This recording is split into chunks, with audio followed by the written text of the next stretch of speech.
Okay, all right, fantastic. So we are going to get going. First of all, massive welcome. Hello, lovely to see you. So my name is Andy Chandler, and here's my introduction. I'm the managing director at Barefoot Coaching, but I'm lots of other things, and I suspect you are too. So I'm a dad, a brother, a son, an uncle, a great uncle, a husband, a friend. When I'm not doing those things, I'm also a coach. And when I'm not doing those things, I'm the managing director and I'm a leader and manager. So I join you as all of those things. But for today, given that we're talking about coaching tools for managers, I'm going to be joining with you as a manager and leader. And I'm going to be bringing together a combination of my management, leadership experience, what we know and what we've learned in Barefoot in particular, and how we apply all of that with this wonderful world of coaching in particular.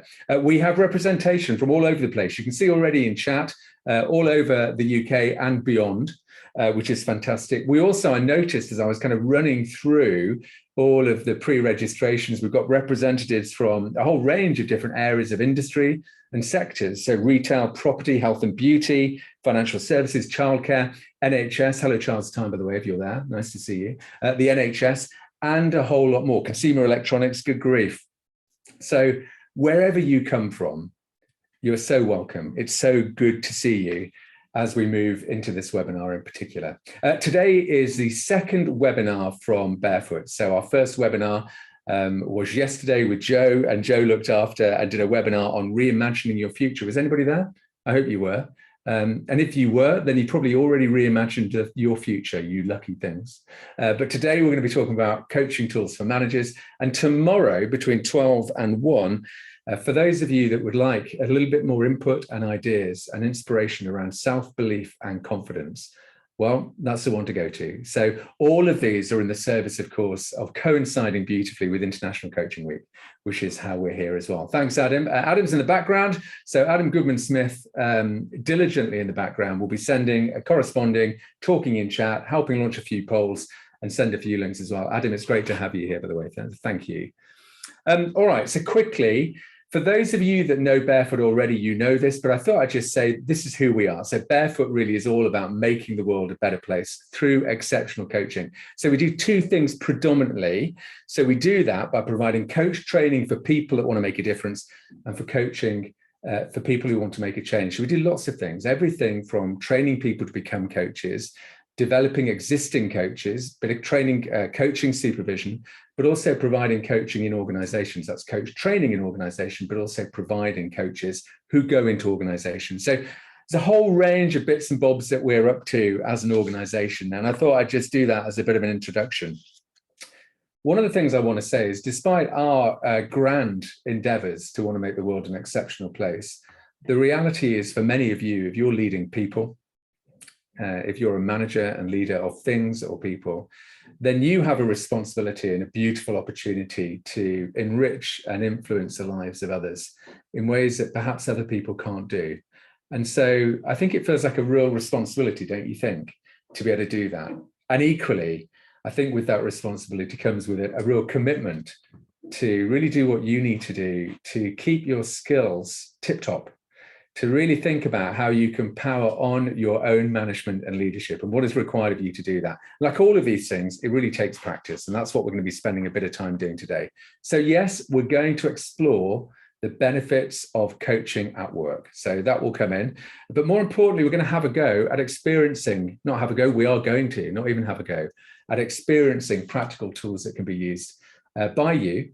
And we'll do that by you having a go. I mean, that's what today's about. So we're going to give you an opportunity to really experience and try out a few tools for yourselves. Perfectly safe.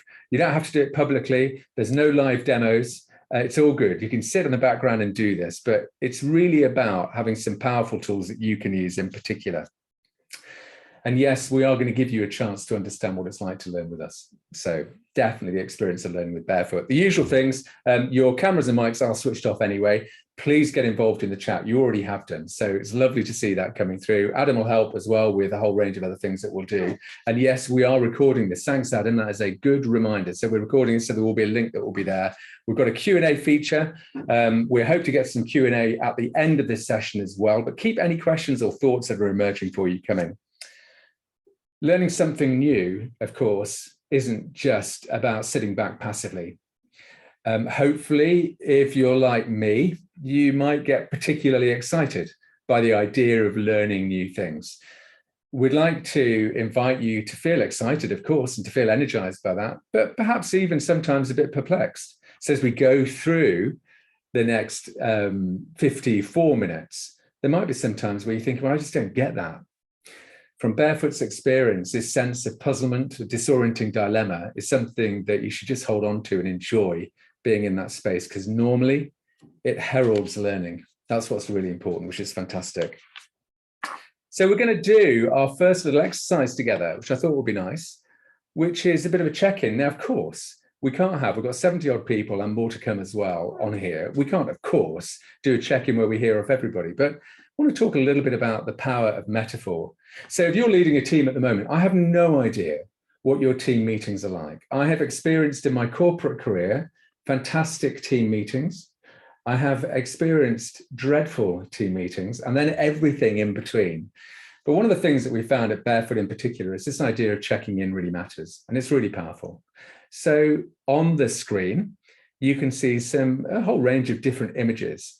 So I'm just going to leave you with this question to think about, and maybe you can pop it in chat, which is, arriving today, which image really resonates for you and why? So as you're arriving today into this session, I wonder which image really resonates for you and why.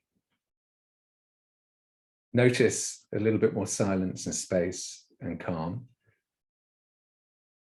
And notice the open invitation to, if you want, tell us which image has resonated for you and why. I'm interested. Pop it in chat.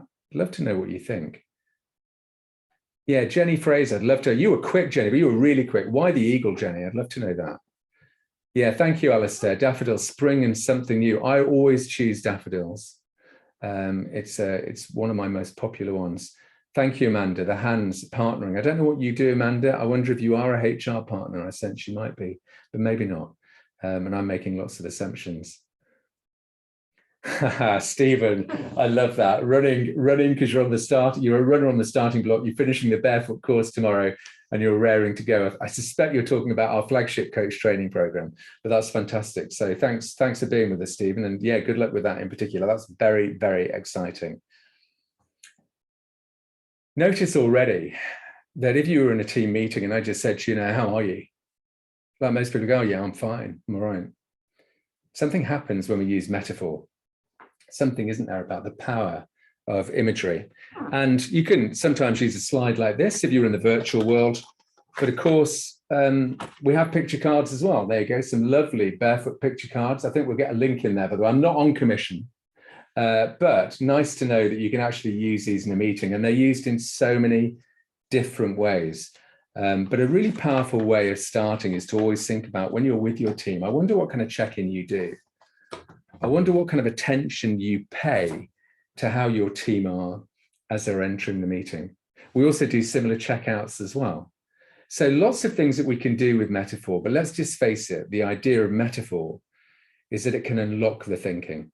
It frees up the unconscious mind, hopefully brings a few things into the consciousness and allows you to describe and articulate things that perhaps wouldn't normally be accessible to you. These are things, practical tools that can be used, of course, when you are with your team as well.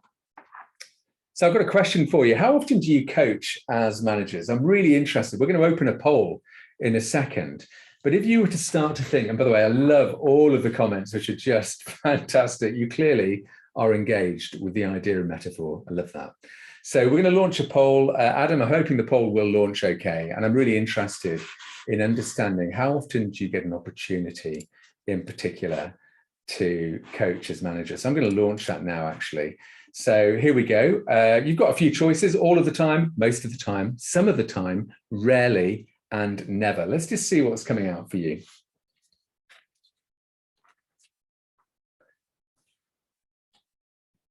I'm so excited by this poll. I know I need to get out more, but I'm so excited by the poll. I love this. I love this technology. Thank you.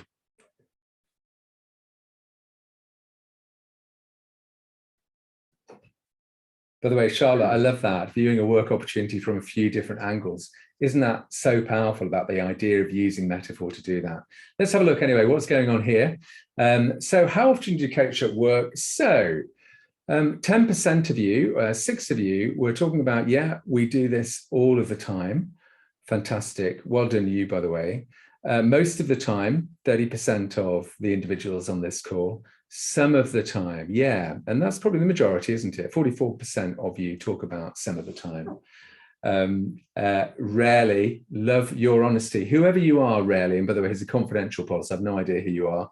I love you.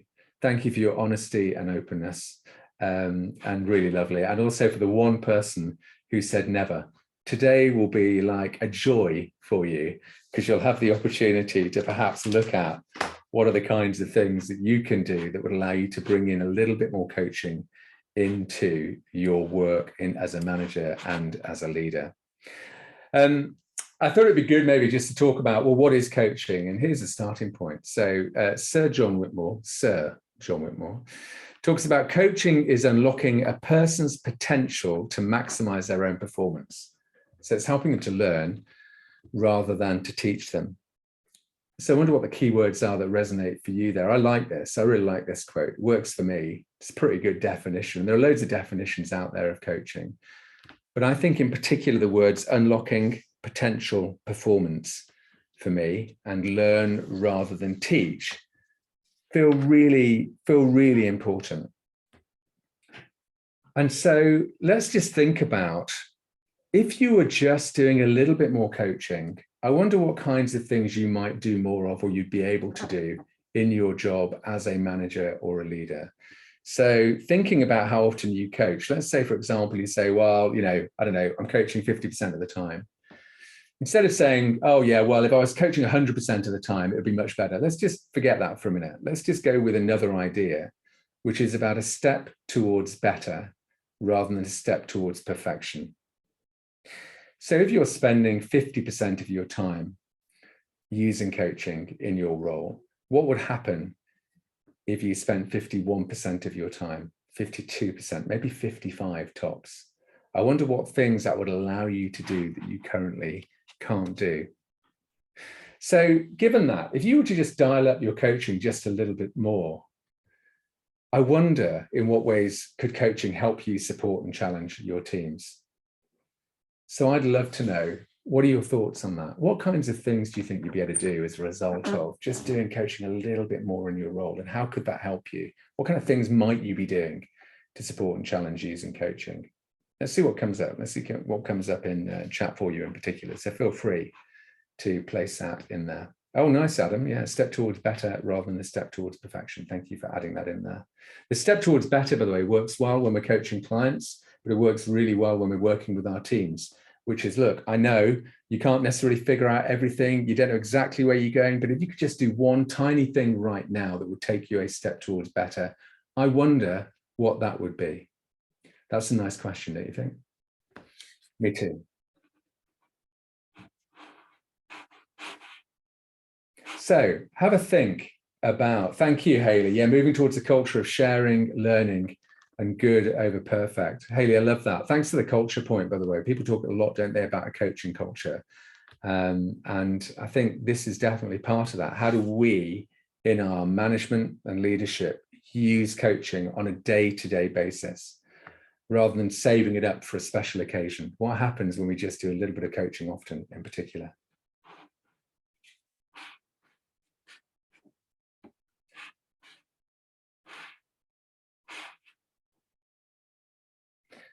So there are many ways in which we can use coaching at work, of course, and we've put on here a few ideas, the kinds of things, goal setting, check-in conversations, personal and career development. Didn't put on here, but performance conversations, when things are going well, when things aren't going well, career conversations, feedback, dealing with change and uncertainty, idea generation, loads and loads of things that are on here in particular. I remember looking at some work from the ICF, so the International Coaching Federation, and they did some research where they talked about, I think, 80% of people who receive coaching in organizations report increased self-confidence, and 70% benefit from improved work performance, relationships, and more effective communication skills. Now, to be honest with you, I didn't need an ICF survey to know that, because for those of us that are regularly coaching other people at work, for those of us that may have had the benefit and opportunity to work in organizations that really do prioritize coaching, you already get a feeling for that, don't you? You already know what the benefits are in particular. But here's the thing. When we ever talk to managers or leaders about coaching, you know what most people ask for? The starting point is, yeah, I want more tools. I want more tools and frameworks to help me to be able to do this. I want to be a coach. I need to know how to go about doing this. Here's the reality. Tools and frameworks have their place, and they're important, and we're about to come on to some in a minute. However, in reality, you can be using all of the tools and all of the frameworks in the world and still not be coaching. And you can be using no tools and no frameworks and actually be having the most incredible coaching conversation. So it's probably really important to think about, well, I wonder what the difference is. And I think the difference can often be mindset. So I wonder what it is for you as a manager or leader. What kind of a mindset for you that is most helpful? We've collected our thoughts around this, and they're just our thoughts. But here goes. Here's a starter for 10. So a coaching mindset and attitude. Well, here are some ideas. Just have a quick read through this slide for yourself and see what kind of resonates for you in particular. Verity, I love that, by the way. Coaching gives teams a chance to be autonomous and encourages psychological safety. So lovely. Thank you, Laura, listening to others, giving them an opportunity to share their thoughts. Really, really nice. Thank you.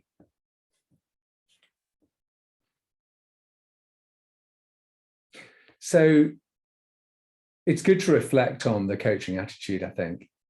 Think about the mindset and the attitude that you typically have at any one point in time.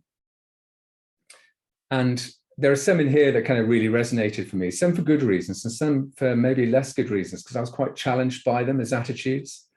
So let's start with maybe this one on the top left. People are doing their best. So as a coaching type attitude, going in with that assumption that people largely are doing the best they can is a great attitude, isn't it, to have? How often do you hold that attitude? If I was being really honest with you, there are times when I find that attitude very hard to hold. So if I'm in the grip of some stressful situation as a manager or as a leader, I can often find that actually I don't resort to that as my default state. My default state is, well, they might be doing their best, but it isn't good enough. Or it might be, actually, I'm not sure they are doing their best, actually. I think they could do a lot better. That's quite natural, isn't it, for a manager and leader to hold those things. And again, this isn't about being angelic. This isn't about some sort of utilitarian perfect world. It is about recognizing, though, there are choices around attitude. And when we choose some more of these attitudes, in particular as managers and leaders, that can make a big difference in particular around the way in which we act with our people, the way in which we lead, the way in which we support and challenge in particular. I also love the people can think for themselves. I was coaching somebody quite a while ago in front of another really good coach. And I got some feedback, and she said to me, Andy, she said, just really interested. You kind of interrupted quite a lot. And, you know, you asked some great questions, but I'm really interested to know how far could their thinking go before they needed yours? So I wonder what that means for you when you're with your team. I wonder how much space we really give to our people to think for themselves, to have that space for themselves before we decide that we need to jump in. Elizabeth, so true. Yeah, time to think. If you're interested, have a look at Nancy Klein's work. She sounds like a country and western star. She's not. She's an amazing author, an amazing coach of a book called Time to Think. Well worth a look at in particular. But anyway, have a think about coaching attitude. What would happen? A really great book, Rachel. I agree. And in fact, there's two. I think there was another one, wasn't there? Time to Think Again, maybe. Anyway, there we go. Let's talk a little bit about balance and support. So support and challenge, sorry. This is some work that comes from like years ago, gets rolled out a lot. Rarely does it get referenced to an individual who came up with it. And I think it was Nevitt Sanford, by the way, 1967. That's a long, long time ago. The heart of this theory is this idea that in order for somebody to grow and to learn, a person needs to be exposed to a balance of both support and challenge. So you can see here, we've got this kind of typical 2x2 matrix, and you've got these 4 kind of blocks, which is just lovely. So there's support, high supportive environment, but low challenge is one of kind of really comforting, often known as kind of cozy corner. The one down bottom left quadrant, apathetic environment, which is this low support and low challenge, nothing's going on. We're kind of silent, largely neglectful. Over on the right-hand side, low challenge, high challenge, low support, sorry, it's a stressful environment. It's all about challenge, and that's pretty well about it. Pretty difficult to be in that place all of the time. And then, of course, top right, like many 2x2 matrices, is all about ideally this high performance environment where you really want people to be spending most of their time. So where do you spend your time? If you think about your leadership and management, where do you think you spend most of your time if you were to put yourself onto this grid? You might be able to fit yourself perfectly into one of the quartiles, but you may not. So for example, I can often find myself veering between the top left and the bottom right. So this comfortable environment, high support, and the bottom right, if I get triggered and I really need to get going, I can create, I think, more of a stressful environment through not quite having that balance of support and challenge. For those of you that have seen this model before, good stuff. For those of you that haven't, take some time out, have a look at it afterwards. It's really worth it. Think about, where are you on this model?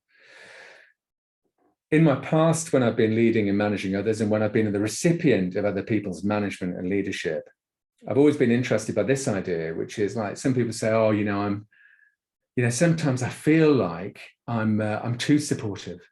And what they mean is they're not challenging enough. So if you're really in a high support place, the answer to being, to getting the balance right is not to be less supportive. The answer, of course, is to be more challenging.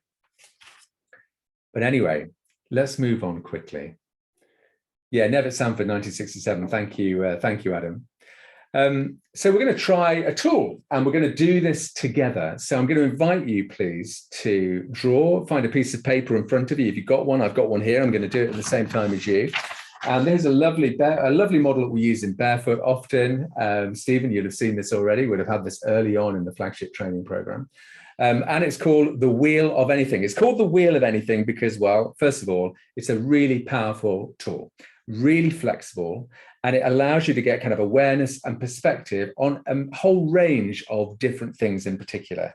But we're going to make it relevant to you. So first of all, draw the wheel, and you can divide it into as many segments as you want. I mean, we've just got 5 on there for now. You can divide it into 8. You can have fewer or more if you want. It doesn't really matter, but just create a wheel. I'm just going to give you a second to do that. So draw that out in front of you.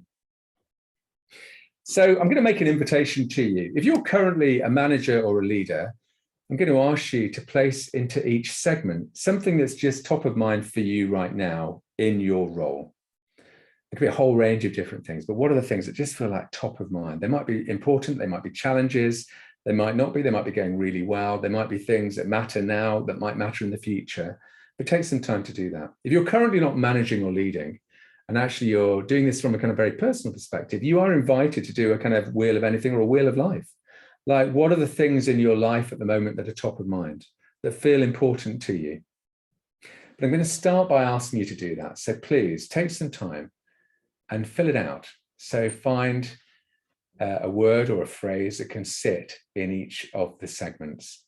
If you're a manager or a leader, just take a little bit of time out to do that. I'm going to give it a minute of quiet to do that. I'll have a drink while I'm doing that.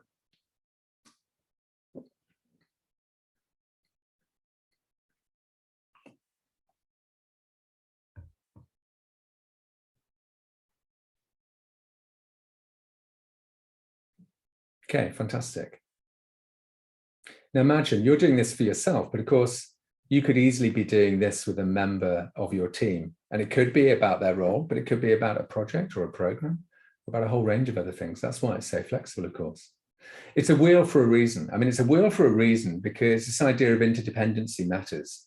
So in a way, everything that you put in there probably is connected in some way to each other.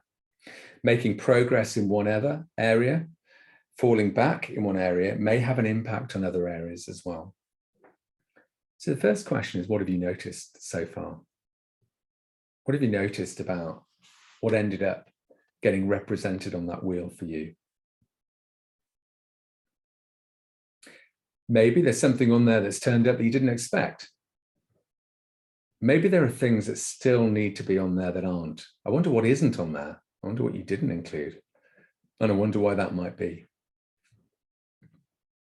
So when I was going through it, I put down for me at the moment, I'd got kind of just priorities was one segment. I've got a particular project. I won't go into it. Trust me, you don't want to be burdened. But a particular project that I'm finding really challenging. I've got a relationship issue with one other person I need to work through. I've got some diary management issues I really need to sort out.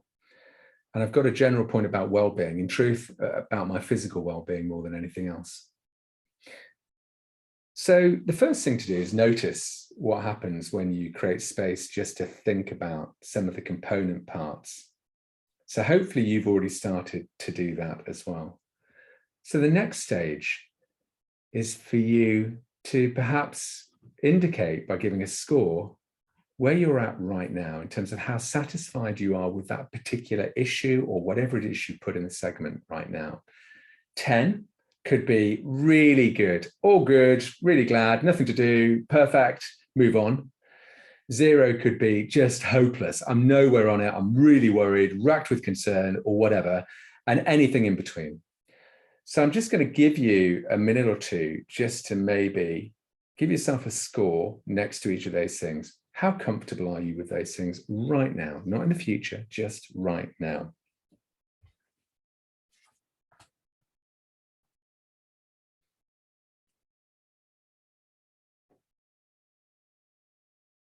So you'll have a whole range of different scores, I suspect, that will already have turned up for you. What are you noticing? Imagine doing this with your team. Imagine the questions you might ask them. What are they noticing? For those of us that are familiar with the idea of negativity bias, one thing I can almost guarantee is that pretty well naturally people will look at their lowest scores first. So as managers and leaders who've got a bit of coaching prowess, our starting point might be, actually, really like you to start with, where have you got some stronger scores? Isn't that wonderful? Let's just talk about that a little bit more. So I wonder, isn't that worth celebrating or recognizing or providing some focus on? But then where else is your eye drawn? What are the things that you're noticing aren't where they need to be right now? So stage 1 is really this lovely opportunity of being clear about maybe the universe of things that are on your mind right now. Stage 2 is about giving a score to that, thinking about the things that are going quite well and those things that still feel quite challenging. Stage 3 potentially is then also an opportunity to invite that individual to say, okay, well, let's maybe think about where do you want to be with each of these things? So maybe give a score to that. So you might be a 6 now, but where do you want it to be? A little word of warning, and for those of you who are coaches on here, you already know this. Typically, some people usually jump by saying, yeah, I'm a 6, I'd like to be a 10 on everything. Now, I'm not going to stop people wanting to be a 10 on everything, but actually, let's just think about a step towards better. What would it be like if you were a 7 or if you were an 8? So it's a really powerful tool because it provides perspective without a doubt, an understanding of what's going on. It can be very helpful in early conversations with team members in particular, but it's also very flexible. So if you can imagine doing a wheel of a whole range of different things, I'd love your ideas in chat. What could you do a wheel of if you wanted to? What are your ideas about what you could possibly do a wheel of if you wanted to, with your team, with yourself, with other people? Let's have a go. Let's see what you've got on there, your ideas in particular. So pop them in chat. A wheel of what? What else could you do a wheel of?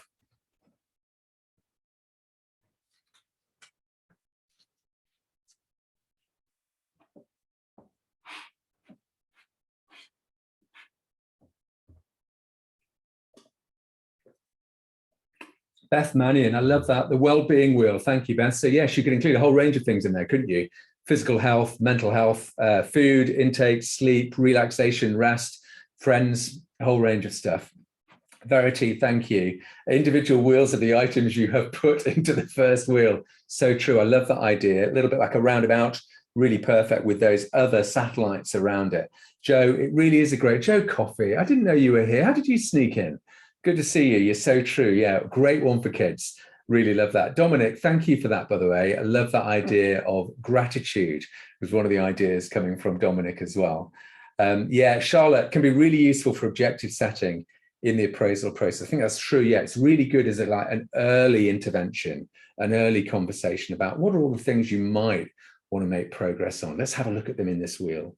So really powerful ideas. So thank you. Yes, some really, really nice ideas in there in particular. Elizabeth, I like that. With a team, could be the quality of attention or understanding with regards to each team member. That's really nice as well. Yeah, gorgeous. I love that. Thank you. Joanna Bland, I don't know who you are. I love that. The wheel of delight, I think, is tremendous. I wonder what would be in your wheel of delight. Anyway, we're going to keep on moving. So we're just going to talk a little bit about Nancy again, because she had a few things to say about creating some time to think.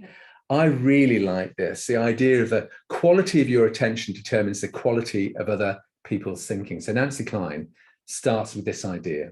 The idea is this: anything we do, whatever it is, from having a conversation about performance to goal setting to leading a project, whatever it might be, the quality of the outcome in that thing is determined by the quality of the thinking that goes into it. And the quality of the thinking is determined by the quality of the attention that we pay to each other, the quality of attention that you pay to your people, your team, each other, whatever that may be. I really love that. I don't know what you think about that, but I really, really love that. I love Nancy Klein's work.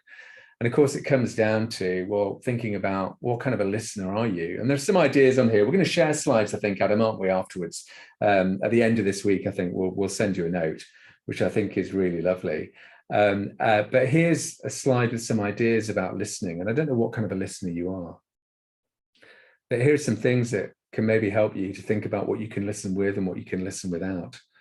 And we love the acronym in Barefoot, which is driven by the phrase, why am I talking? Which of course spells wait. And what a lovely reminder for all of us, whether you're training as a coach, frankly, or whether you're a leader or manager and you're in a conversation, actually, why am I talking? That idea of just waiting, holding back just a little bit longer than you normally would. The impact that can have is incredible, so powerful. And honestly, if I could go back like 20 or 30 years in my career, yes, I am that old. And I could look back at some of the things and some of the tools and ideas I had when I was younger. The one thing I would have paid far more attention to would be the use of silence, and would be that act of curiously listening, really listening for what's being said, listening for what is not being said as well, which I think is so powerful. And yes, of course, Elizabeth, steal away. Yeah, absolutely. Use the WAIT acronym as much as you like. And what kind of a listener are you as well? But what kind of a listener are you? What would it take? Imagine this afternoon, you're going to have some interaction this afternoon. Imagine what would happen if you just use that, if you just thought, hang on, I'm going to hold back a little bit. Word of warning, don't go completely quiet. That's weird. And your team might wonder what's happened. Have they been on a webinar or something? But the opportunity just to lean back, to take some time, to think about, actually, I'm really going to just be curious and interested. I'm going to hold back a little bit longer. I wonder what would happen if you did that. So lots of ideas there about what you can listen with and what you can listen without in particular. And when for many years, I think I would regard myself as I was really a sentence finisher, which I gather is deeply annoying. I certainly know with my family it is. And so if you're in the habit of finishing people's sentences, maybe just stop doing that for a bit and see what happens in terms of the quality of thinking and the relationship actually that you have as a result.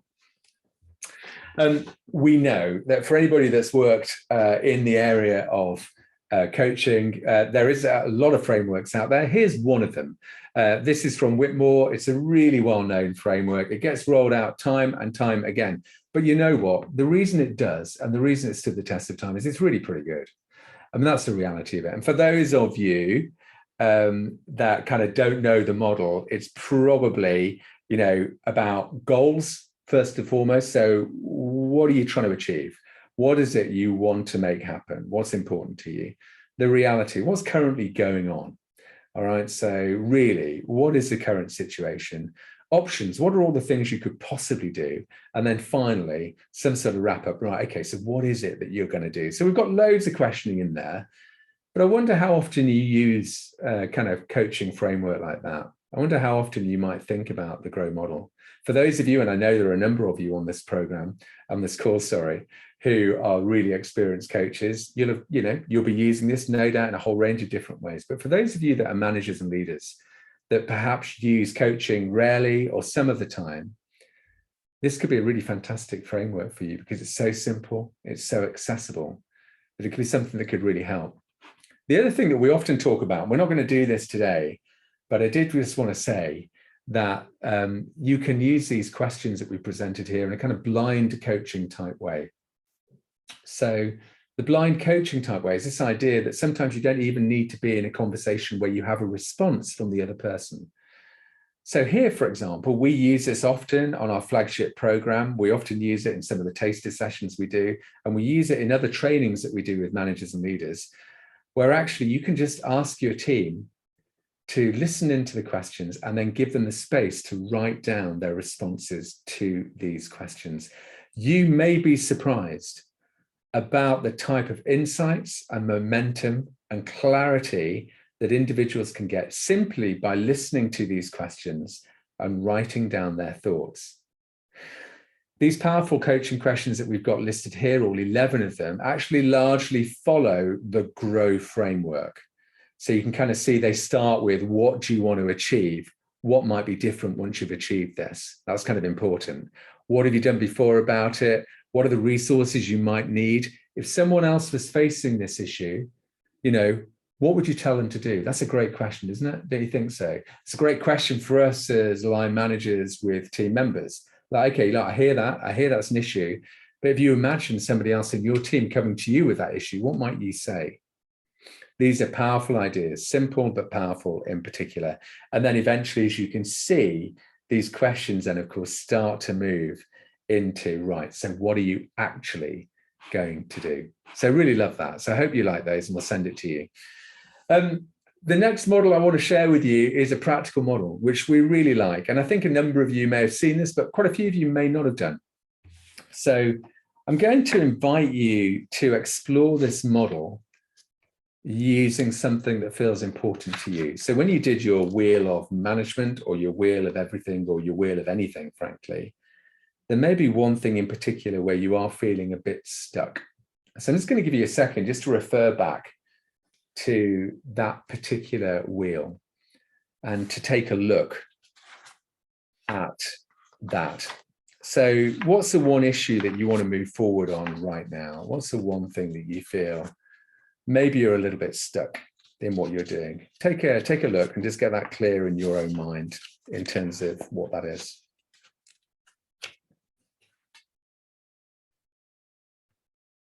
And there's some lovely chat going on, by the way. Thank you.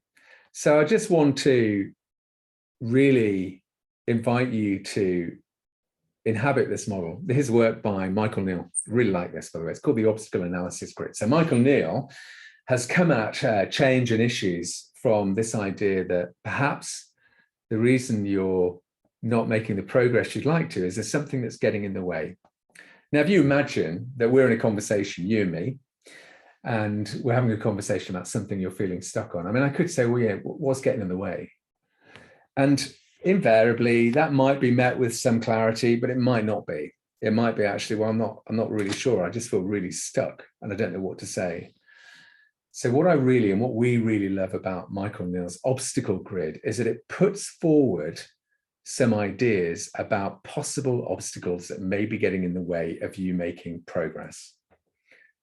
Now, again, to put this in context, this may not be things that are completely broken. It could be things that are going well, but you want them to go even better. But equally, it could be things that are really, you feel stuck and you feel like you're really struggling with. So just hold whatever it is in your mind that you're struggling with right now. I'd be really interested. Thanks, Alison. It's really nice. I think it does cover, Alison's just asked, the grid is brilliant. Are there other barriers, or would this model cover most of them, or the most prevalent ones? My experience would be that it covers the most prevalent ones, but I dare say, honestly, because I'm curious and often surprised and amazed by people, I often can find that they will find other ones as well. They might just be slightly reworded versions of these, but anyway, there you go. It's a lovely model, isn't it? So imagine now you're sat with your issue. And the first question I've got for you is, taking your issue, I'd like you to describe your issue in as fewer words as possible. Okay, so there's something about this as well. There's a little bit of a coaching technique here. So it's trying to close down the narrative and the story and the words. If you were to define your issue in as fewer words as possible, I wonder what that might be. Here's another gift for you. Sometimes when we ask people to do that, they kind of find that really difficult. So here's another question that you can do, which kind of attempts to get the same outcome. It's this. If you imagine this issue is a chapter heading in a book, in your book, I wonder what the chapter heading might be. What do you think? I like that. So whatever it is, just have an idea, a succinct idea of what the issue is that you're currently grappling with. I wonder what would be different for you when this issue is just a little bit better than it currently is. Not fully resolved, not perfect, but actually just a little bit better. Sits a little bit easier, rests a bit lighter with you than it currently does. I wonder what would be different for you. I'm also wondering what would be different for other people, because it's not just about you. Hey, there might be other people around that would benefit from this issue being slightly more resolved. I wonder what that would be. So here we go. Let's use the obstacle analysis grid. Hopefully you've got an idea about what it is. You've got an idea about your issue. You've got an idea about what will be slightly better as a result of it being moved forward. Better for you, better for other people. The obstacle analysis grid goes like this. You are invited to take some time now to work through this obstacle analysis grid. And I'd like you to give a score against each of these areas, these obstacles that are there. So a score of 1 to 10, a score of 10 is actually, this is an area of strength for me. It really isn't an obstacle. It's all good. I'm fine. 1 would be, this is an area of weakness. It really feels like it's getting in my way. And that's a problem. And as you can see, these obstacles are really, really powerful, really nice. So it might be that, yeah, actually, I kind of feel like I've got everything I need information-wise. I'm all good. I don't really need anything else. It's a 10. Or it might be, no, I'm just not sure. I think there's a lot of stuff I'm missing about this situation. I feel like that's really getting in my way. It's a 4. Okay, maybe. Skill. It might be when I think about whether I've got the skill to do this. I wonder where I'm at the moment. Actually, yeah, I'm really good. It's a high number. I'm an 8 or 9. No, actually, I'm a 2 or a 3. I feel like I've got some blind spots. I've got some gaps in my skills, which I think is really lovely. Yeah, thanks, Elizabeth. With information, it could be having too much or feeling overwhelmed. That's a really nice build, by the way. I really like that. Yeah, so you might say that information, actually, you're getting a low score, and it's not because you haven't got enough of it. In fact, it's because you've got too much of it. So you're overwhelmed. Love that. Thank you. Belief's a big one. And belief, of course, is a massive area within coaching. We talked a little bit about the beliefs that we hold as line managers about perhaps other people when we're coaching. But yeah, beliefs. So I wonder, where is your belief around this issue? Well-being could be an obstacle for you. Maybe it isn't. So it could be actually, no, you know what? I just don't feel I'm in good shape for this. That I know it's going to take a lot of energy and commitment. I know I need to put my best. And honestly, I feel far from that right now. Or actually, no, I feel great. I'm really good. Well-being isn't the issue here.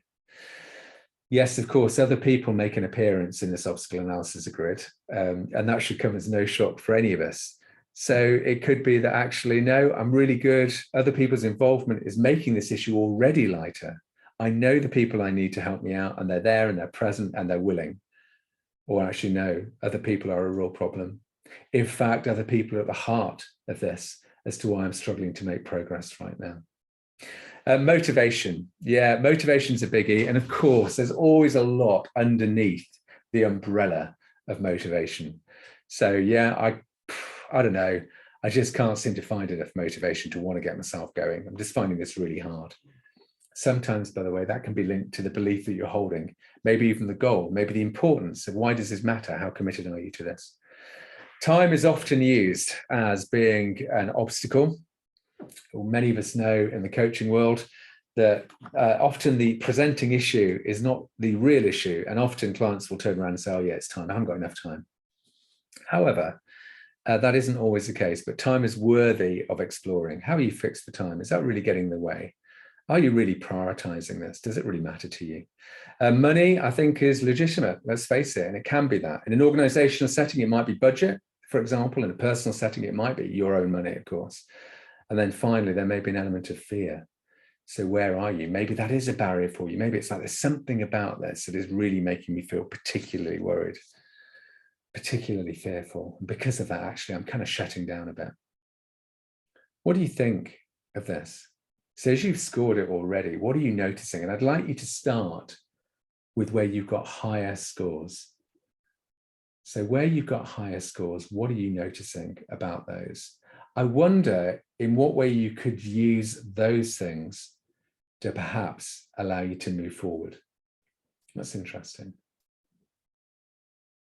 Did any of you have a higher score? Did any of you notice, or did you have consistently low scores? I'm wondering what it felt like when you were filling this out for yourselves, actually, with regard to your own issue. So starting again, accepting that negativity bias happens. Let's not jump immediately to those things that feel they're not where they need to be. Let's think about what are the things that we should celebrate, lean into, and think, yeah, you know what, that's good news. At least I've got those things. That's great. And when you're doing this with your team, an opportunity to do that first, start with the positives, I think could be a great way into this. But then, of course, inevitably, what are you noticing? What are those things which feel like they're not where you need them to be? What are the things with a low score? Which things kind of really catch your eye? And it might be you don't know why, by the way. And if we have longer, and maybe in a future webinar, if you're interested, we'll talk about this idea of rather than just purely being in our heads and thinking with our left hemisphere, what would happen if we embraced all of these centers of intelligence, our heart, our gut, our instincts, our creativity, to really make sense of situations. But that's not for today. But maybe there is something in there that you're looking at and thinking, that's catching my eye. And I don't really know. I can't describe why, but there might be something in it. That is something I think worthy of certainly looking at and trying to understand more. So what do you think? What do you think of the obstacle analysis grids? I would love to just see a few comments, actually. Feel free to pop some ideas down in chat in particular. And let's see what comes out about how you're experiencing that. And also maybe if you're noticing things. Thanks, Elizabeth. I'm glad you really like it. Yeah, that's good. What else are you noticing about that obstacle analysis grid? Can you imagine how you might be able to use this, not only with yourself, because you've just done that, but also with other people? Yeah, Amanda, that's great. Yeah, you've forgotten it from your barefoot training. Most people do. And it's also it's an additional tool, really. It's not always in the core tools, which is interesting, which I think is really nice. So yeah, thank you. Beth, yeah, I like to link it to control the controllables to get focus and convert to action. There speaks a wise woman, Beth Mannion. I can see that.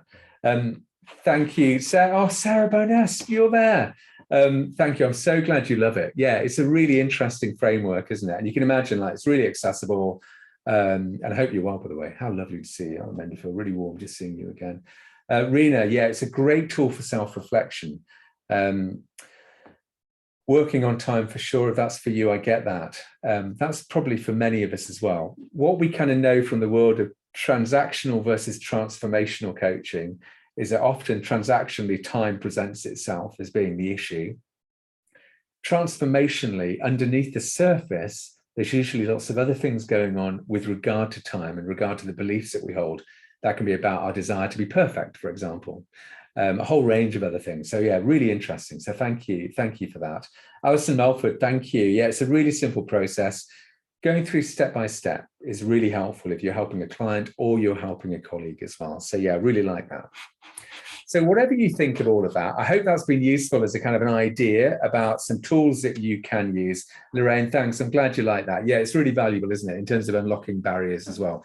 Now, it's probably worth saying it is only one way of approaching the world of change and transformation and helping to coach people. So, you can come at it from this direction, but you can come at it from a whole range of different directions.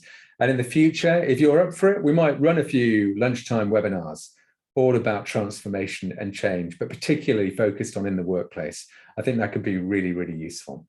So far, I wonder what's occurring for you. I wonder what you're noticing. So we've got this lovely reflective framework that we use within Barefoot, Boud et al., we call it, 2013, and it's used for critical reflection. But I'm going to ask you what you think about what are you noticing so far. So here's the framework that we've got. So let's start with what. So what are you noticing from this session so far? So I'm going to give some space just to see what comes out in the chat around what are you noticing about maybe some of the tools or ideas in this webinar so far. What are the things that have resonated with you? Let's see what just comes out. And thanks, Signal, thank you. Yeah, the lunchtime webinars feel like it'd be good. A few people are saying you've loved the idea of this. Oh, Amanda, that's so nice. I've loved this lunchtime webinar. I'm not going to lie, I'm just loving basking, being back in the world of barefoot learning. Big smile on my face and mine now. Thank you for that. That's so nice. So Beth, you've noticed maybe clarity of thinking. Yeah, what else have other people picked up? What other things have you noticed that you think maybe things that you can add to your toolkit, or maybe things that you add to your mindset trick? No, I don't know, tip, cool toolkit. Don't know what I'm talking about. Creative approach, thank you, in different perspectives. Yeah, reminder of the tools, Charlotte, thank you. So those tools, then if we go back in time, some of the things we've talked about the use of metaphor. Yeah, the importance of checking in with the team, using stories, pictures to allow them to arrive in a way which feels meaningful. Recognizing the metaphor can unlock the thinking. Yeah, really nice. We've talked a little bit about the idea of important questions, haven't we, I think, and the GROW model. We've talked about wait, why am I talking? A helpful reminder, which you can use immediately that you leave today, which could be really fantastic. We've used the wheel of anything in lots of different ways, but we've talked about how it's a really powerful, flexible tool in particular. We've talked about maybe looking at the world from an obstacle point of view, what's getting in the way, and we've shared Michael Neal's obstacle analysis grid, which I think is really lovely, by the way. I really like that. And actually, we're also sharing this framework of what, so what, now what. So we've talked about what. So for you, so what? And there's a question just for you, by the way. So what? Like, if you take all those things that you know now that maybe you didn't know, or all those things that you've been reminded of that you did know that you've relearned, so to speak, so what? What does that mean? I wonder what that allows you to do that perhaps you couldn't do when you started this webinar. More importantly, now what? So the now what is, given all of that, what could you actually go and do? What are the things that you could choose to go and practice right now? I mean, literally, you come off this call, you grab a cup of tea, and you're going to have a go. I wonder what you could have a go at in particular. That's the invite to you. This, as a framework, is also so lovely. So what, now what? It's a framework you can use for critical reflection. It's also a framework you can use for coaching. So think about, like, what is it you want to achieve? So what? So what matters to you? What's important? What's your current reality? Where are you getting to? Now, what are you going to do? A whole range of ways that you can use this, which I think are just lovely and really simple and straightforward as well. Finally, before I go to just give any questions that might come through, and we're not going to answer all the questions today because we haven't got much time, but we're going to invite you, by the way, feel free, for the questions that are emerging for you, feel free to place them into the Q&A, because we'd love to see what's kind of top of mind as we're going through today.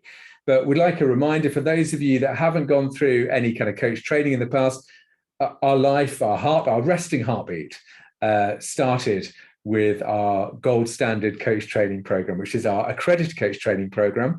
And we really love that. It's an amazing, transformative program. If you're interested in exploring more of becoming an amazing coach, then we would love to hear from you. You'd be very welcome. It's delivered all virtually now. Didn't used to be, but it is now, obviously, like everything else, over 25 half days. And it gives you both a postgraduate certificate if you want to go down that route, but also it's an ICF accredited program, which is just lovely. So hope you like that as well.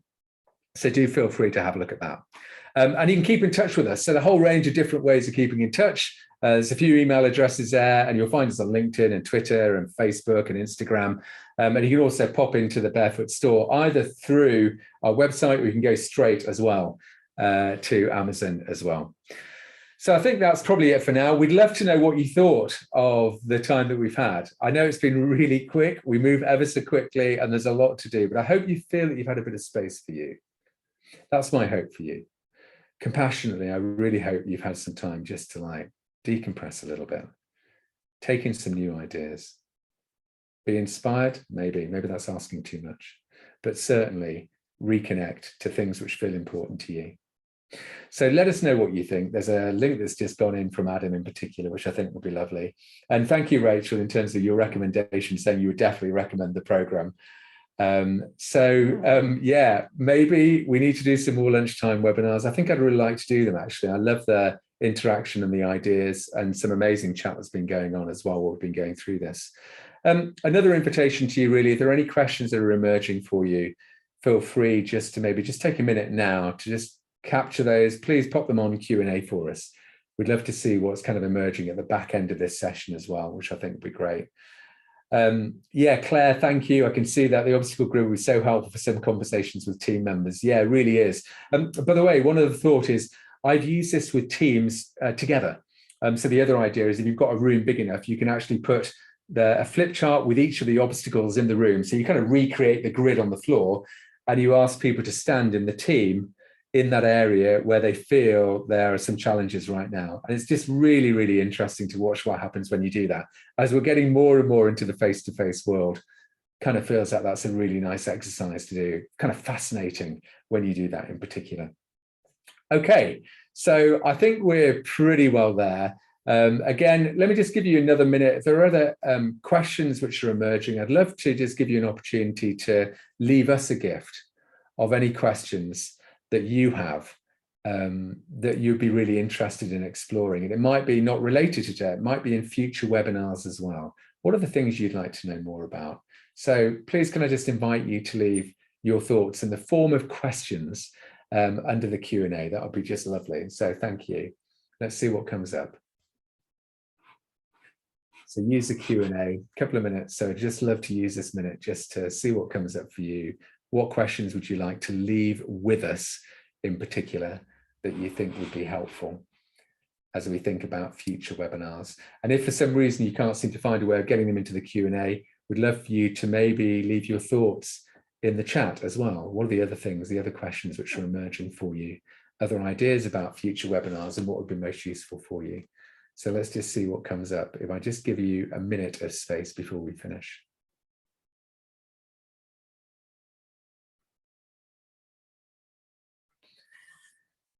Okay, so I think for now, we're going to leave it at that. Big thank you for making time. Thank you, Suknia, by the way. What are the best ways to blend coaching as a manager with mentoring as a manager? Yeah, we can look at the relationship between coaching and mentoring. That's an interesting one to explore, isn't it?